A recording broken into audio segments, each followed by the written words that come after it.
Welcome to the Impact Lounge. Feel the sound. Legends in the ring making moves all around. We got the fire, the heart, the stories untold. This is our moment. Watch the magic unfold. Welcome to the Impact Lounge, where we reign. Kings and queens of the ring breaking chains. We taking wrestling to a whole new height. Under bright lights, we ignite the fight. Genesis to rebellion. The crowd still chanting. What's up, jobbers? It is your boy BQ. This is the Impact Lounge. This is your Impact Wrestling review, TNA Impact review for March 13, 2025. This is the Negative BQ YouTube channel. Thank you, as always, for swinging by. Thank you for your engagement. Thank you for your views and everything you do, especially to those of you guys who've been riding with me since day freaking one. Because this is a very different podcast than it was from the beginning. The beginning was real positive. It was like a safe space for TNA fans. But, as the years pass and, they've done good, they've done bad, I've become more critical. I've become frustrated at times, lots of times, So thanks, because, at some point, I feel like every true TNA fan has checked me out. There's some people who have come and gone. They've told me that in messages. I've come and gone over the years. There's been people who really stood for what I was doing in the beginning and didn't like where the podcast went, and they checked out. But a lot of you guys still rocking with me, still riding me with me since the very beginning. I've gone through so many different versions of it, different channel names, different podcast names, different hosts. And ultimately I kind of do this by myself because I really enjoy doing the show with TW. I mean, really all my guests, all my co-hosts in the past, I miss doing content with TW, to be honest. He brought a lot of energy to a podcast where I'm a real chill, laid back, monotone dude. But ultimately it just became easier for me to do things by myself because of my schedule. And, every time you bring in a co-host, and I mean, there's been times I've had two co-hosts, all schedules need to align, and it becomes pretty difficult for me to have, some consistency. I've been, having to rock by myself for a little while now. I am starting a new schedule at work this week. Right now I'm on a, kind of a rotating on-call type of deal, which makes podcasting difficult. With this new schedule, I don't think the podcasting will be as difficult, but it's going to be very hard for me to watch the show. So this particular episode that I'm about to review, it took me 8 hours to watch it. All right. I was just starting and stopping. And every time I got, bored or whatever, I just stopped it. And I came back like 30 minutes later. I'm not going to have that luxury with my new schedule. I'm going to have a hour and a half window on Fridays that I need to just watch it. Boom. Because if I don't do that, I'm going to fall behind. So it's going to be a little bit of a challenge for me.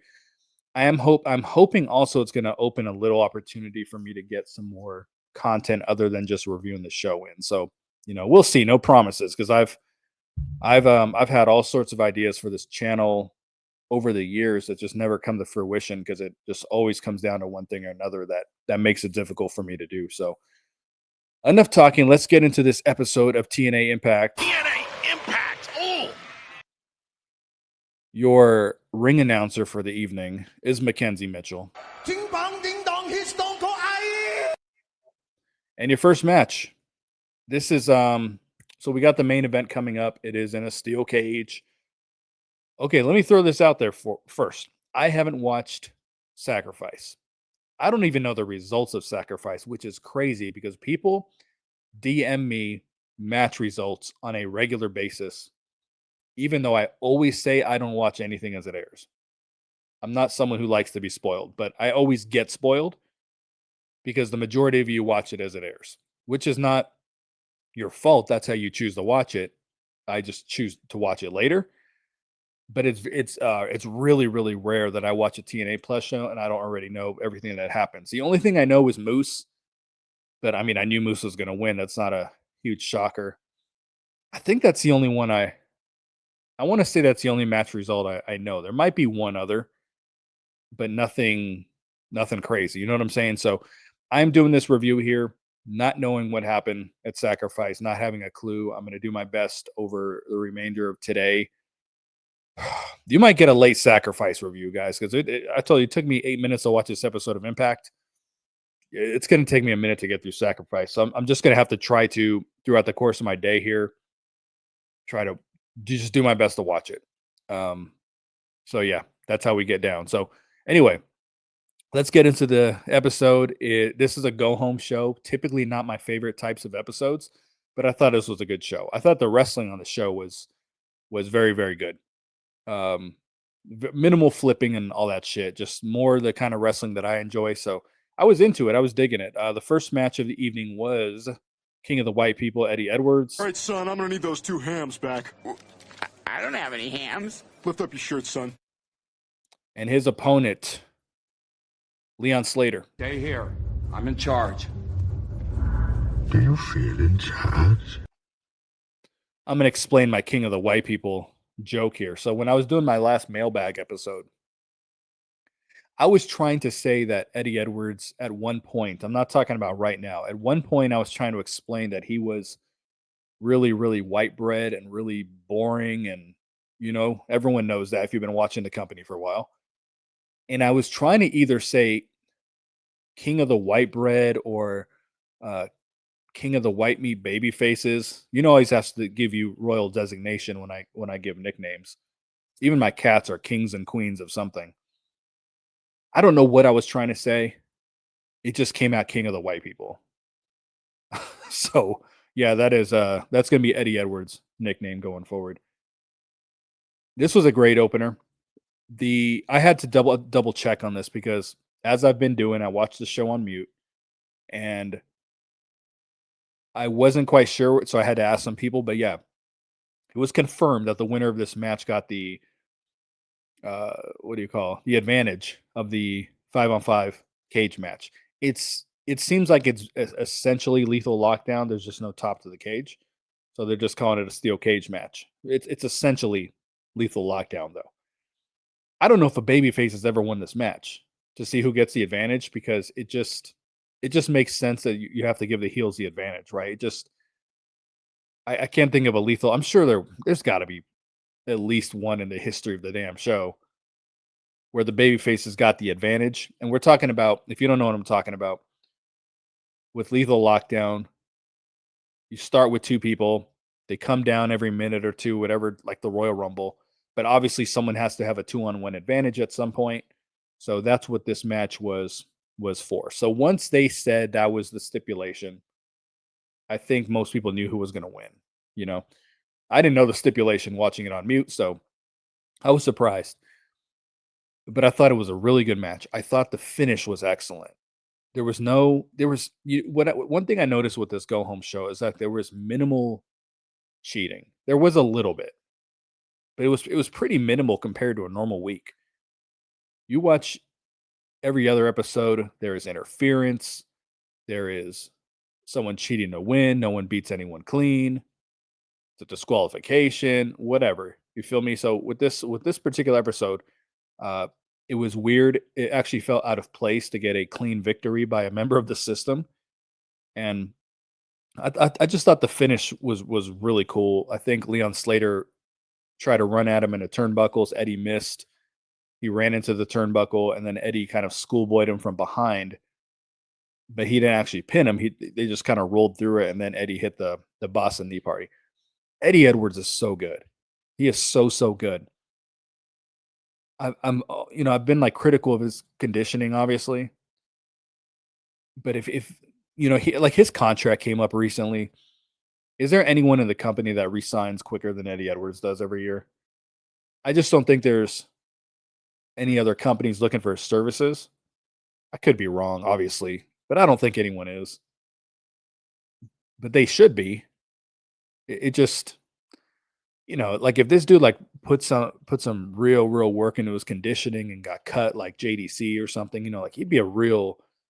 He would look great on television, and his hair is not ridiculous now. Like his hair, remember for a while he had like cornrows, or he was doing some dumb shit, and he just looked ridiculous.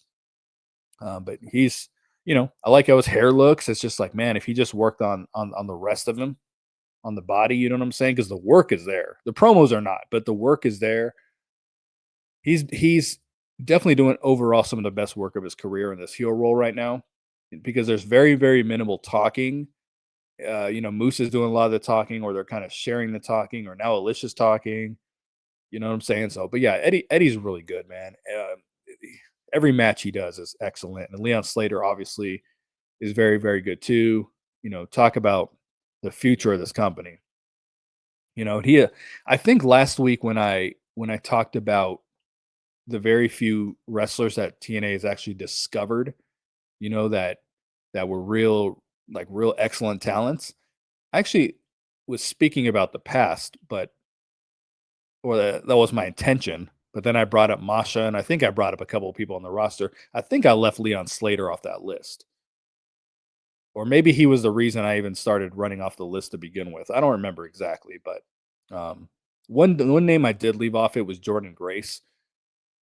The reason I left her off, and if you don't know what I'm talking about, I said, over the past decade, there's only been a handful of wrestlers that TNA has legitimately just kind of like discovered and turned into something really special that they weren't, they didn't come from WWE or somewhere else, like Moose came from Ring of Honor, so you can't really throw Moose in there. But I was thinking, as far as like literal unknowns, Masha Slamovich and I brought up Desmond Xavier at one point, good old Wesley. Oh man, I had a Wesley soundbite that I forgot to put on here. I use it for the rebellion sacrifice. I didn't throw Jordan Grace in there because prior to her signing, she just did the Battle Royal on AEW, and she eliminated Brian Cage, and it was kind of a big spot. And I feel like that's why TNA signed her. I feel like if she was not in that Battle Royal, I don't feel like she would have been on TNA 2 weeks later. You know what I'm saying? So I almost credit them with, I don't credit them the same way, just because I think they knew AEW wanted her and they made a pitch first. But if there was no AEW, I don't think they would have found Jordan Grace. You understand what I'm saying? So, but yeah, Eddie Edwards wins this thing. I don't think that, unless I fast forwarded through it, I don't think that Queen of the Second segment, Gia Miller, was on this show. So that works for me. Instead, we got Salami Calorie Ham, the bread machine. Oh, you gotta give him that huck too and spit on that thing. You get me? He's fat! So he's doing his single cam videos that he does. I don't know that's ever got over. He's been trying to make that his thing, the hacker thing or whatever, ever since he broke through in NXT. I don't think it's ever hit. I don't think it's ever like really truly connected. But anyway, he is in a food court to the hotel.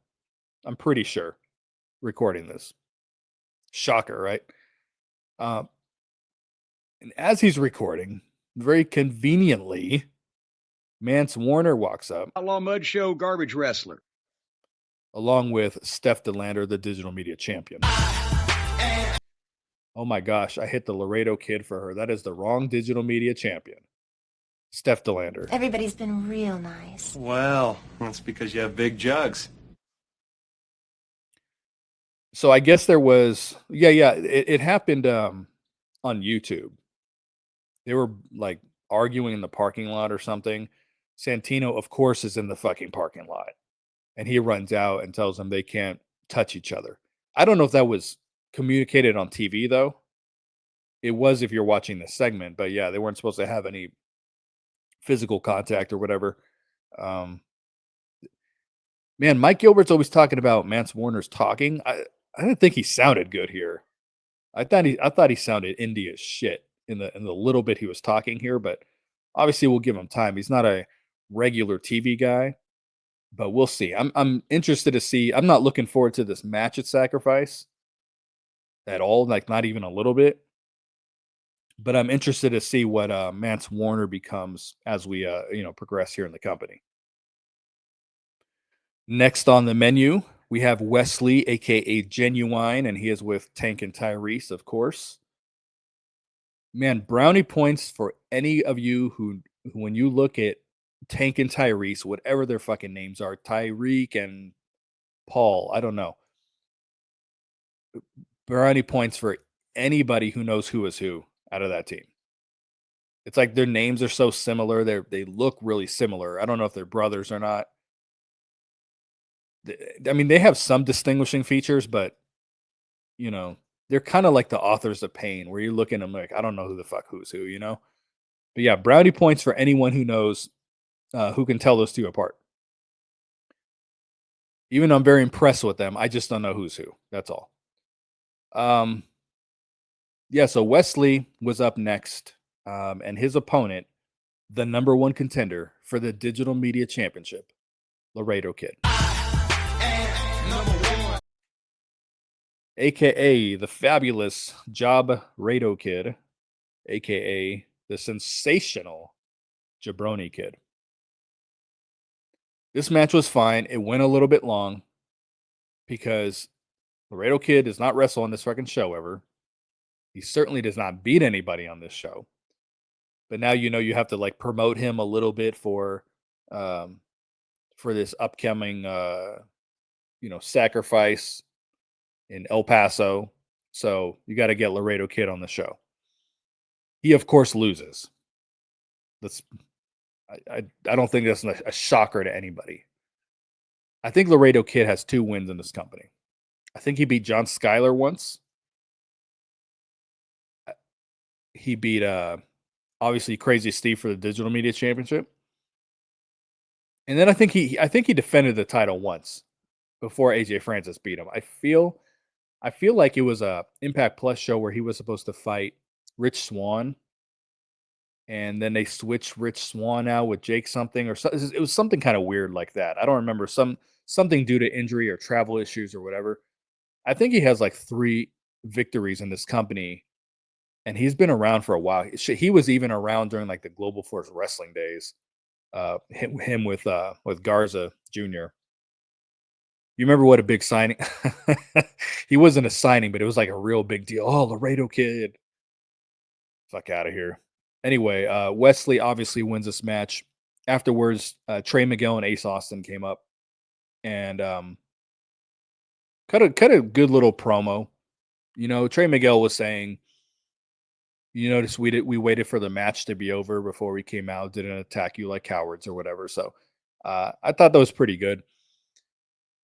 I don't feel when the Rascals cut promos that when you're doing something serious or in the middle of a feud or whatever, I don't think that the smoke them if you got them works. I think if you're cutting a promo backstage, maybe being a little goofy like they are, I think at the end you could be like, smoke them if you got them.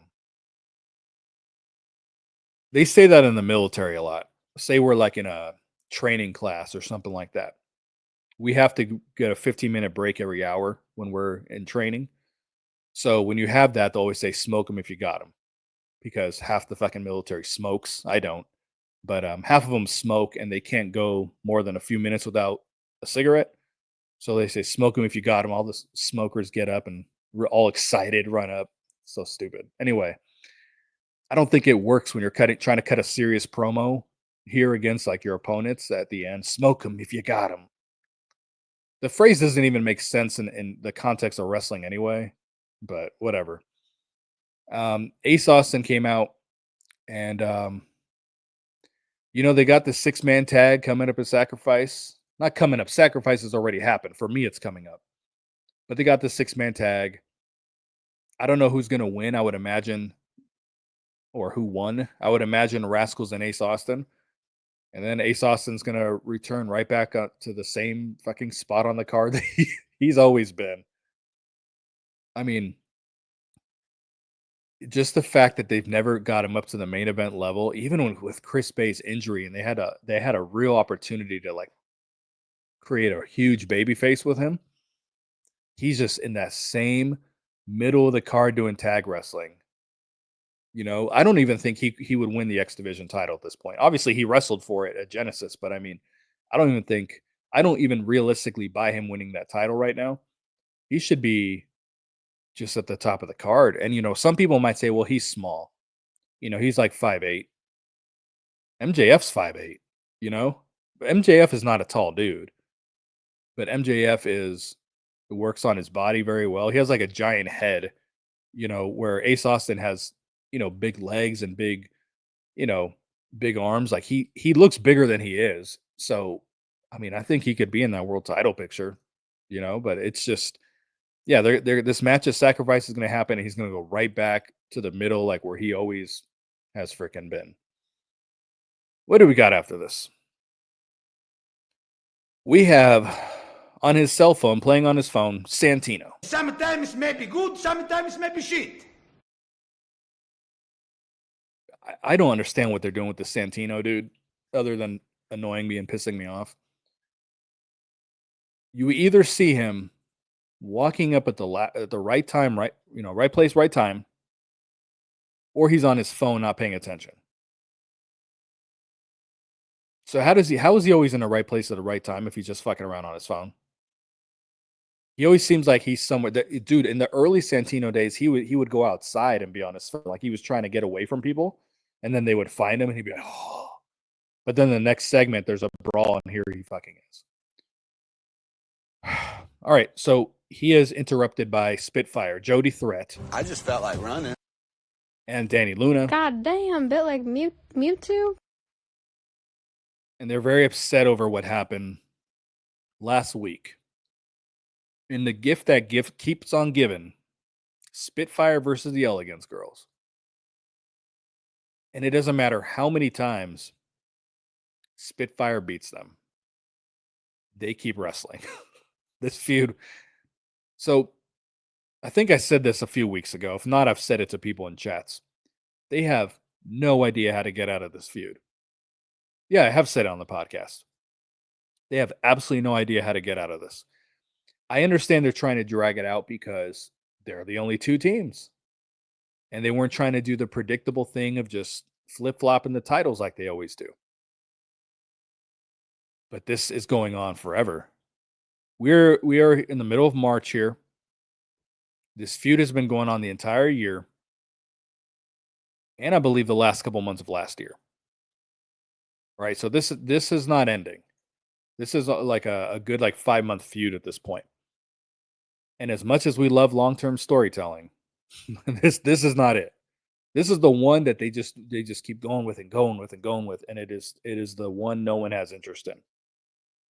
But we're being realistic. We know that these girls are going to fight until the Elegance Girls win the titles. I don't know if they won. I have no idea if they won at Sacrifice. If they did, they're just going to wrestle these girls again in a rematch. If they didn't, they're probably still going to wrestle a rematch and get the title. So, we'll see what happens. But they're upset over last week because they were the Elegance Girls were the personal concierge, and they fell for the personal concierge in a phony janitor outfit who opened up the window for the Elegance Girls to attack them. So anyway, they're super, super pissed a week later. Conveniently, might I add, up come the Elegance Girls, Ash by Elegance. Come on, Teddy. Come on, Teddy. And Heather by Elegance. He has an erection. Yeah. It's all her fault. Of course, they got the personal concierge with them. That's my dad. But don't worry, he's cool. Really? He doesn't look cool.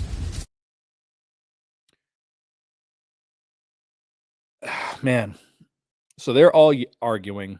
The personal concierge is saying they were being treated like dogs. For what they showed us, they really weren't. I think one of them had to walk the dog. The other had to carry some gear. They got a makeover, which is not manual labor. They were training with them for whatever reason. I don't see how that falls under the personal concierge duty. All of it was very, very bad. And I asked the question last week, who's this for? What is the target audience? Someone DM'd me a link. I don't remember this dude's name for nothing. He has a pretty big YouTube channel. He's in the UK. And he was talking about this, and he was putting this over and Santana pissing in the coffee over. And he's saying, if you don't like this, you don't like TNA. Trying to say TNA has been doing goofy and comedy for a while. Don't take it so serious.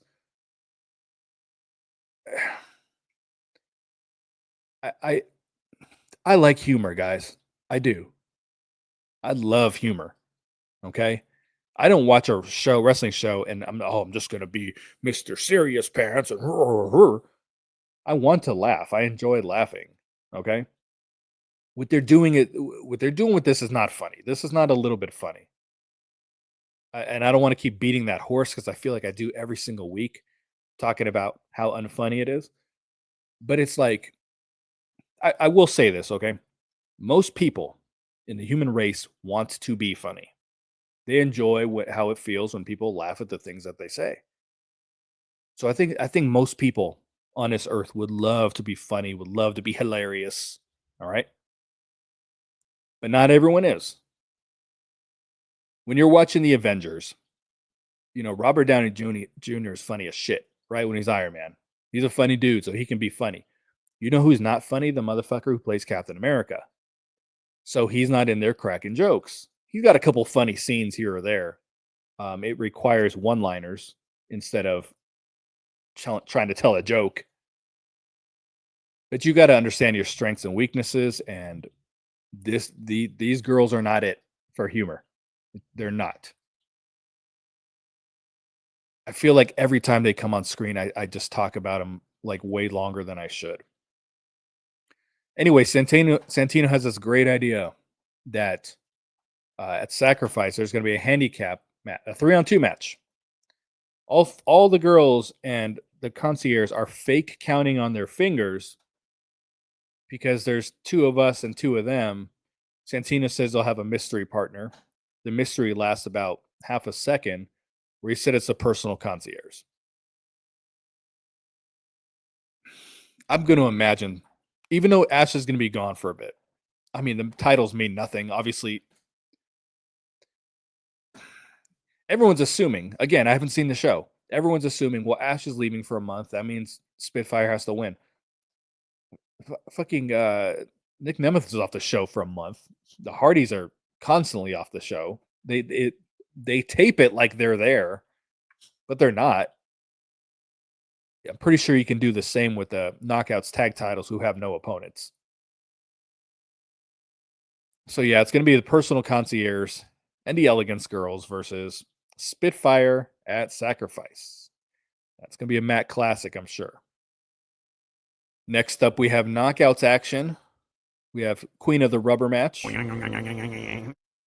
Zaya Brookside, and she is taking on Rosemary. Oh, what's that? Is that Rosemary? Think? What the hell is she doing? I thought this match was better than I expected it to be. I'm also very high on Zaya Brookside. I've said for a while I think she can be a very big baby face for the company. My 16-year-old son thinks she's the hottest thing walking. But I really think she can be a really massive baby face with the right booking. I think her matches are always fine. Her promos are fine. She is one of the few people in this company that comes off phony when they talk, or that doesn't come off phony when they talk. I'm very, very high on her. And I was confused with this match because last week Rosemary was watching from the rafters when she was taking on Savannah Evans. And maybe it's because I'm watching the show on mute. Maybe Telegraph and Tom and Phony Matt, maybe they said something. But I know when I was reviewing the show, I said, I don't understand what she's doing up there. She's either scouting out Savannah Evans and they're both heels, or she's scouting out Zaya Brookside, who lost the match. So in turn, Rosemary should win this match, right? Because she just saw all you have to do is fake an injury, fake distract the ref. Zaya Brookside's going to turn her back, and then you beat her. 1, 2, 3. All right. You scouted her, right? That's how you beat her. But whatever. I did think the match was better than I expected it to be. I thought it was going to last about 30 seconds and maybe some kind of disqualification. And there was a disqualification. Don't get me wrong. Rosemary went to the outside, grabbed the chain. Zaya Brookside wrestled the chain away from her. She stood on her hand for what felt like an eternity. You're going to tell me Rosemary couldn't escape from that. Xia Brookside probably weighs 105 pounds. But anyway, she might not even weigh that. I've seen the girl in person. Tiny, tiny, tiny. But then when she reaches down, Rosemary missed her and causes for the disqualification. So this is the second person that Rosemary has misted. The last one has not seeked retribution in any way. She went on to feud with Tessa Blanchard instead. That's who she was mad at, Tessa Blanchard, because Tessa Blanchard walked in on her being checked by the doctor instead of Rosemary. That's who she should be wrestling. That's who she should be after, Rosemary. But no, she's after Tessa Blanchard. Speaking of that, remember from the one episode they tried to act like that doctor was a character on the show. They even gave him a name, and Tessa name dropped him when she went and cut her promo in the ring, and no one knew who the hell she was talking about. Dude has not been on the show since. So it was just weird that they would like make him a one-show character. Whatever. So yeah, Xia Brookside obviously rolling around, screaming. Tom Hannafin completely no-sells this and just goes, "Who will challenge Joe Hendry tonight?" I turned up the volume for this because I wanted to hear what happened when she was misted. And yeah, they just go from that segment to the next, and Tom Hannafin with a classic no-sell. And then we had something that was very, very good. Steve Macklin.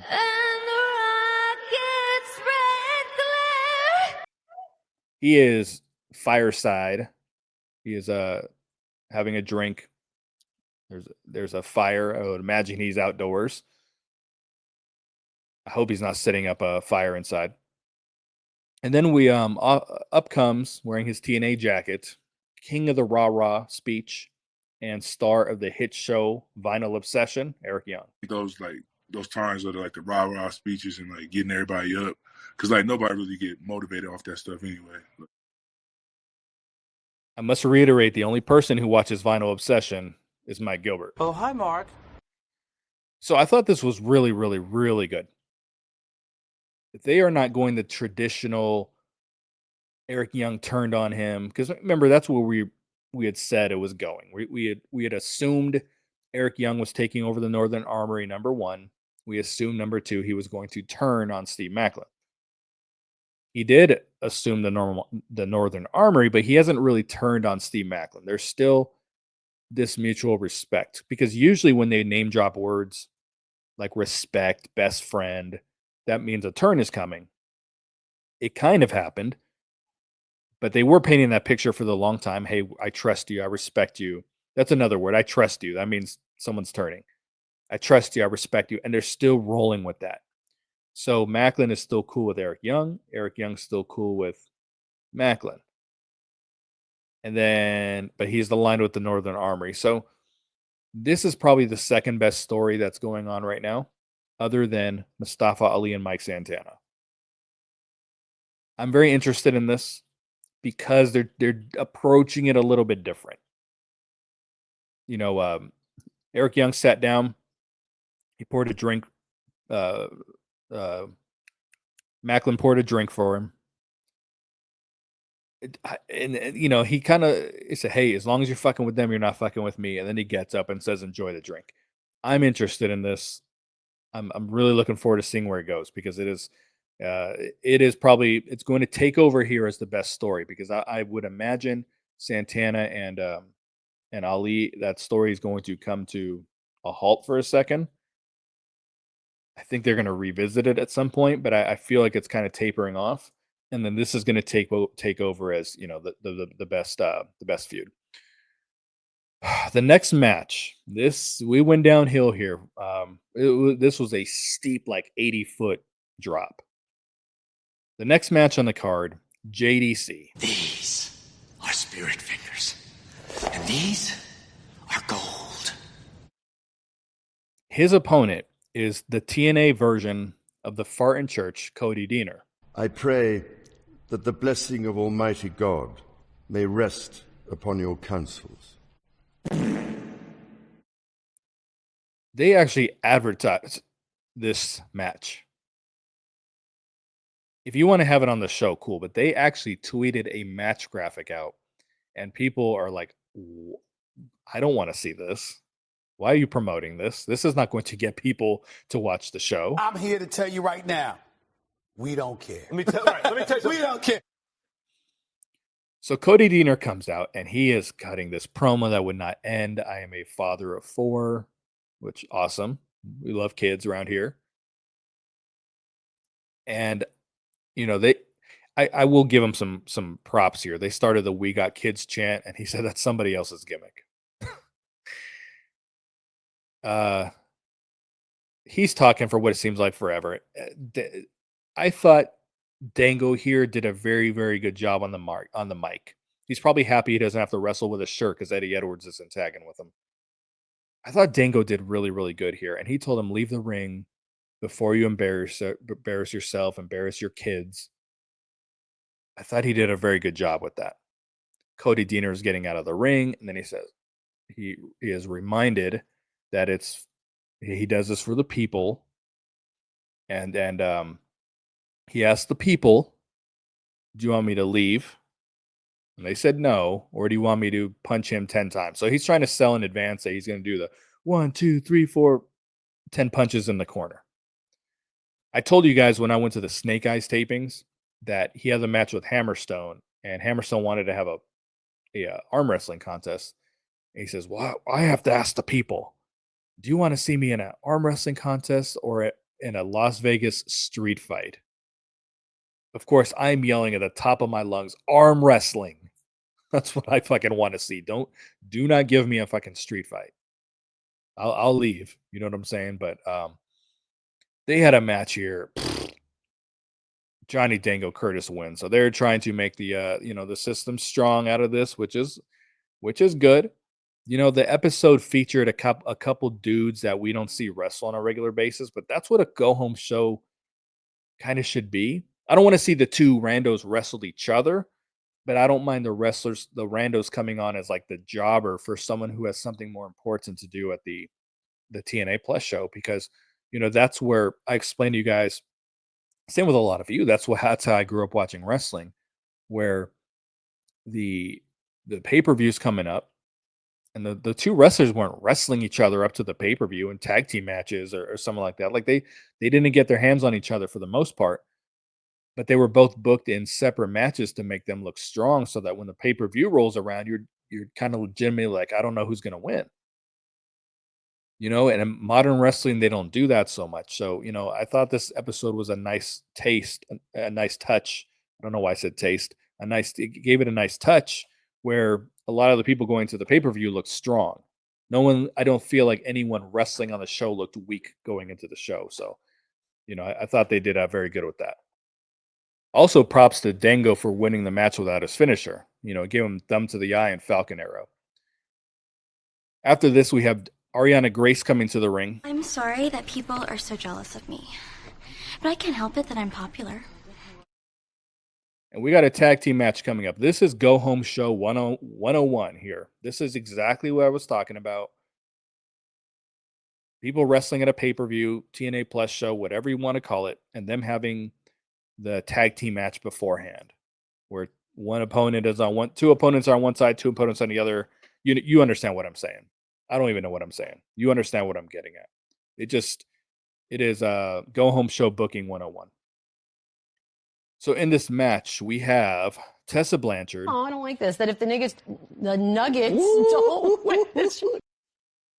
Her tag team partner is Cora Jade. I got a lot of discipline, but 25-year-old with them big cans and that peanut butter skin.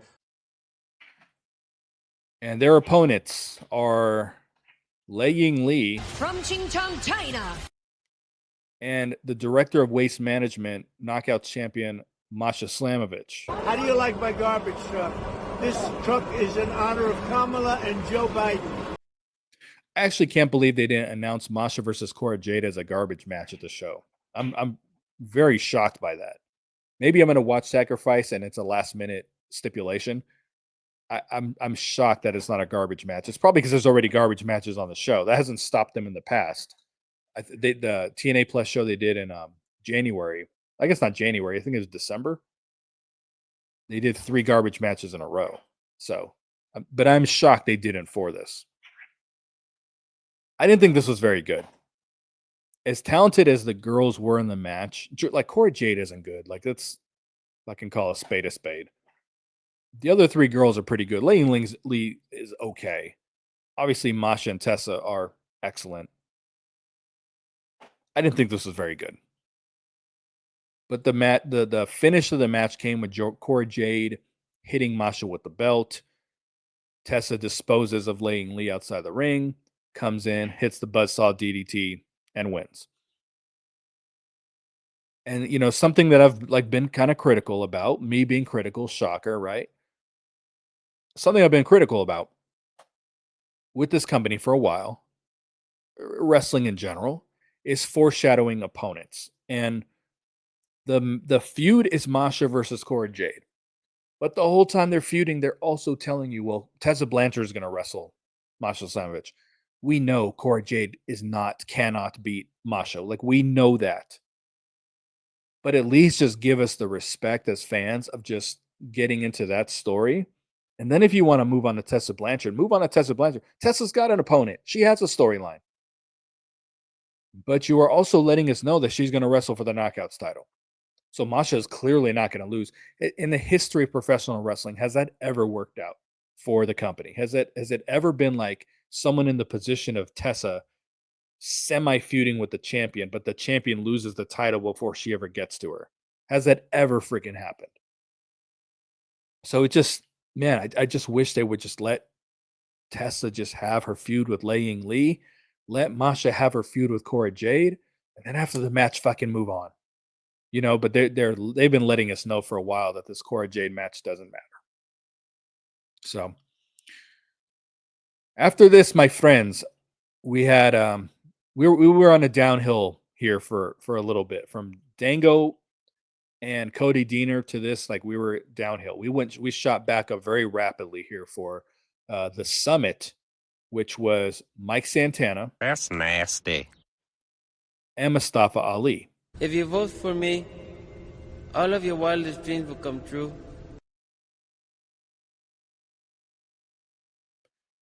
Tom Hannafin is the moderator for this, the mediator. Oh! You know what's crazy? Hannafin knows selling all these segments that we see on screen, but then when he's watching a match, someone will do like a fucking shoulder tackle, and he's like, oh! That's great. Like, how do you oversell during the match but undersell with all the backstage shit? Anyway, this was really, really good. It was a summit. As I said, Telegraph and Tom is the mediator for this. They've kept their hands off each other in this feud. It's been a lot of Mustafa Ali just belittling him and calling him an addict and bringing real life into this. It is like by far the best thing they're doing.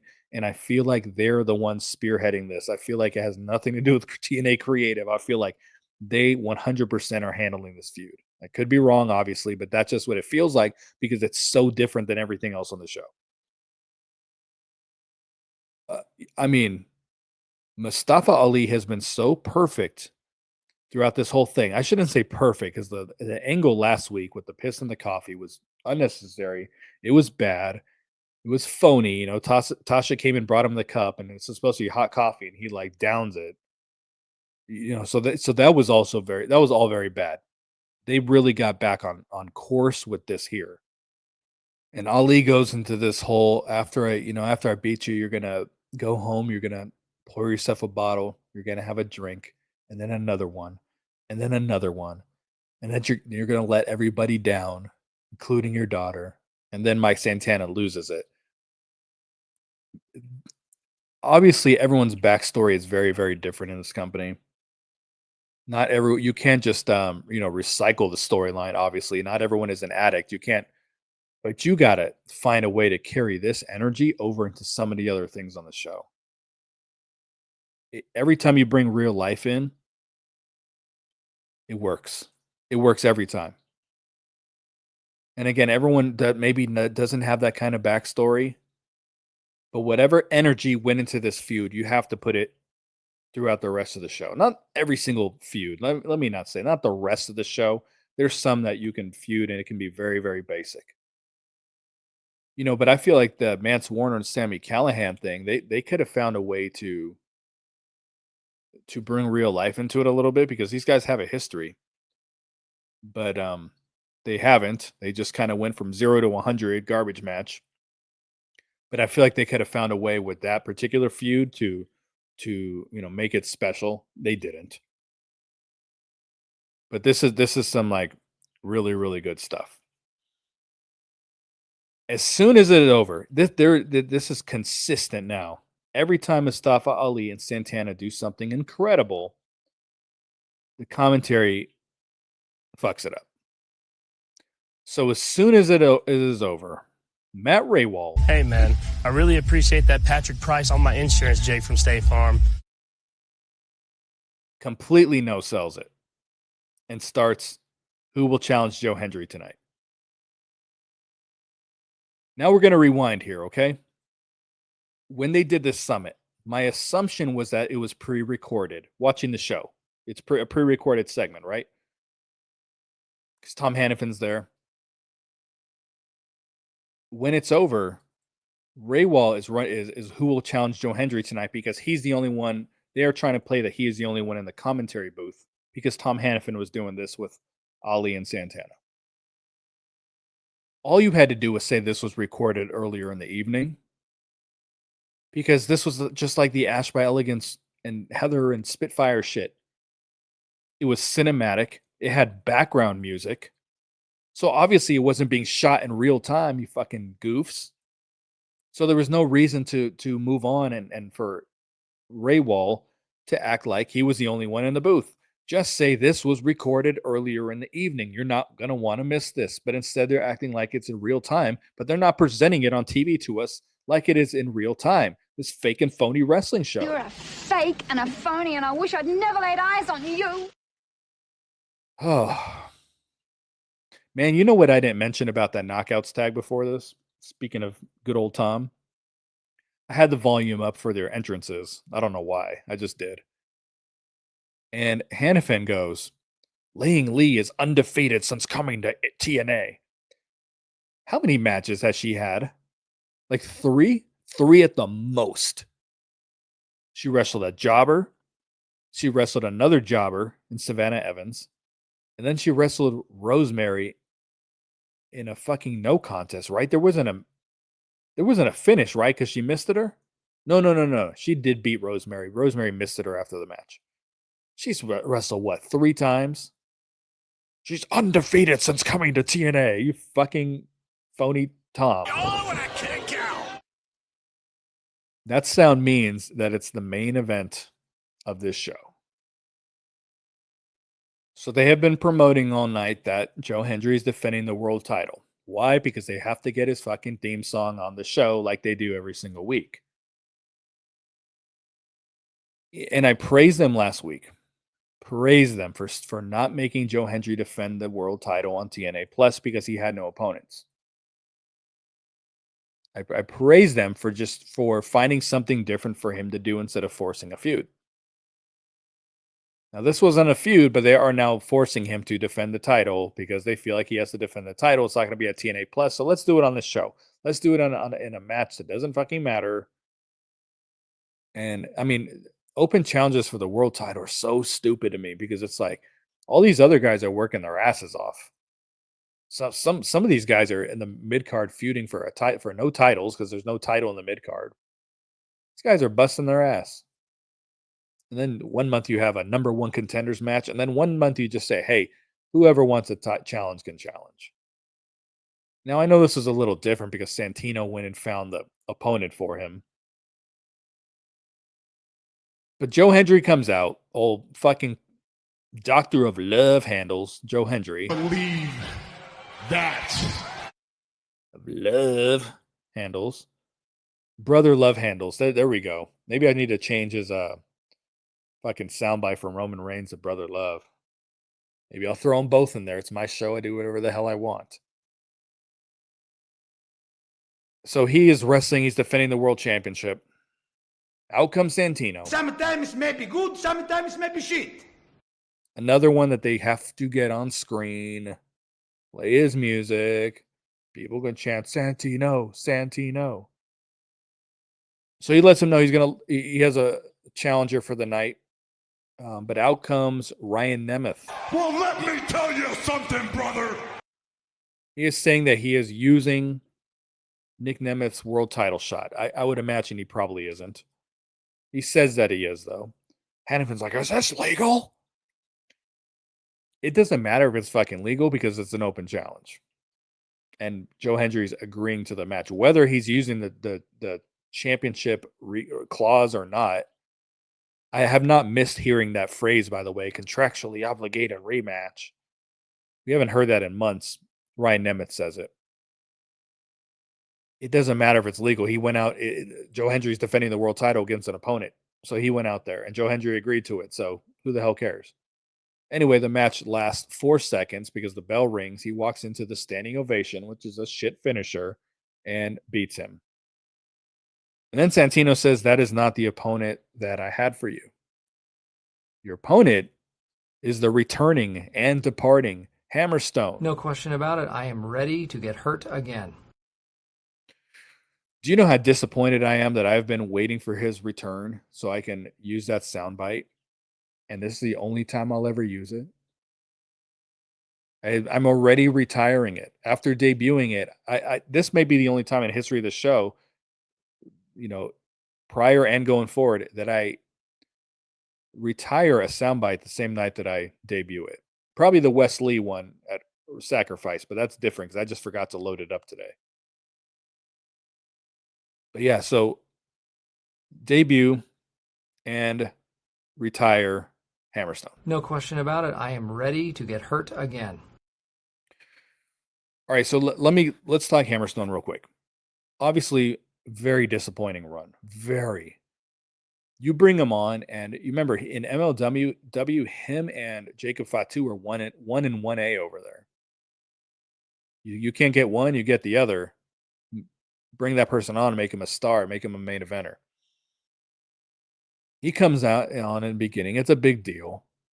He feuds with Josh Alexander. As I said on the fucking show, he needed to win the feud so that you could prepare him to main event down the road. They decided Josh Alexander needed the win. After that point, it was all downhill for Hammerstone. A lot of people have reached out to me about, was he fired? Was he released? What was the deal? So his contract ran out and they did not renew it. This was a Scott De contract. All right. Meaning big money deal. More than he's worth. Okay. And from what I believe happened, Scott offered him the deal. I don't think he signed it until after Scott was fired. But TNA management honored the deal. All right. So they weren't really excited about the Scott De contracts, but they honored this one because he agreed to it. Then they got rid of Scott, whatever. Big money deal, okay? Dude is always hurt. And I know he went on social media and he tried to say, I wasn't hurt, or I was hurt once, whatever. I'm not saying he's lying to you, but his side of the story is obviously his side of the story. TNA has their side of the story. It's something in the middle. We all know that's how life works. But his recollection of everything is that I was hurt once, whatever. So he was not renewed for a couple of reasons, okay? Number one, he had a Scott De contract. And historically, when I say historically, the last 6 months, when those contracts run out and TNA says, hey, we'll re-sign you to lesser money, the person leaves, right? So obviously he probably wasn't going to take less money to stay. So he had a Scott De contract. I'm sorry, I keep saying Scott De contract. Number two, he kept getting hurt. And I know he's telling you I wasn't hurt. He was hurt, okay? But it wasn't even just that he was getting injured. Like, there was concern about his health status going forward. So it's kind of like we could re-sign him, but we have they can't share health medical information with me. That's a HIPAA violation. You can't do that. But I really got the understanding that if they brought him back, there was concern that he was going to get hurt again. Like I think there was something like maybe in his medical records where kind of, this happens in sports all the time. You review, going into a draft, you review or a trade, someone's medical records, and you're like, I'm not cool with this. I don't have confidence that this person is going to be healthy for us if they play for us. So I think it was like very similar with Hammerstone. I think they very much questioned his ability to be healthy going forward. But what was very difficult for them is that they had storylines made for him. Like I think they were going to push him. I know to us it feels like they didn't, but the plan was they had stuff for him, but because he constantly was constantly out for one reason or another, they had to change creative, and we know they don't like to do that. That's why when you bring Hammerstone the first time, he damn near gets squashed by Eric Young. Then Eric Young cuts a rah-rah speech after. And then here, it was a pretty good match with Joe Hendry. I don't think Joe Hendry has very good matches, but this was fine. Hammerstone's very good. Hammerstone had a couple good near falls here. We knew he was going to win the match. But at the same time, he came back. This was the one spoiler I had before the show. And I was like, man, I need to see how this plays out on TV. Like, surely they didn't bring Hammerstone back just to beat him again. Usually when they do that, there's kind of like a punishment involved. You know what I mean? But yeah, this is his last match. They question his ability to stay healthy, especially for the money he was being paid. And him and Jake, they were going to push him and Jake. They were going to win the titles. I don't know if they were going to beat the Hardys. I mean, I would imagine so. But the plan was to make them the tag team champions. But if they feel like they can't count on you, they're not going to keep you around. That is probably, if I have to sum this, I know I'm going off forever here, but if I could sum it very quickly, they didn't feel like he was dependable going forward. That's probably the best way that you can explain this whole thing. But it is a huge disappointment. The TNA fans were excited about it. He's one of the few free agent signings where it's like, yo, we're actually signing a potential star here that wasn't someone from WWE or something, like that was their first. This guy was big in MLW, and now we're bringing him to TNA signing. They don't. The last time they had a free agent signing was like that was probably Moose and Mike Bennett, as far as guys who were big deals in Ring of Honor and then came over as big deals to TNA, kind of making a lateral movement.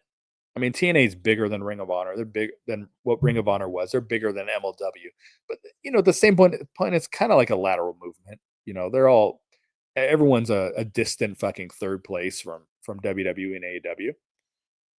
But it's really disappointing. It's probably the most disappointing run that I can think of that they have signed. Aaron Rex was a really disappointing run. Trying to think who else is out there where they come in with this fanfare and it like fizzles out super quick. But yeah, this was obviously a match that Joe Hendry was going to win. Afterwards, he rolls out. There's a fucking brawl with the system. This is the go home brawl.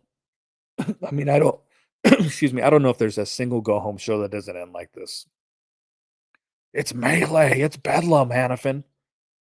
I don't think there's a go home show that doesn't end with something like this. Frankie Kazarian was on commentary for this. They threw Moose into him. I don't know. I had no interest in it. I mean, people were reacting to it in the audience, but I don't fucking care about this brawls. If you have the system brawl every single episode, why does this count? Why does this matter? It was a bigger brawl, but why does it fucking matter if that's what you do with the system every single week? It's just an excuse to get Hendry out there again. Well, he was already out there, but Elijah out there and the Hardys and all that shit. So anyway, that's going to do it for me, folks. Let's wrap it up so that I can get into Sacrifice and hopefully get that reviewed for you guys very, very soon. I'm your boy, BQ. I'm out. Peace.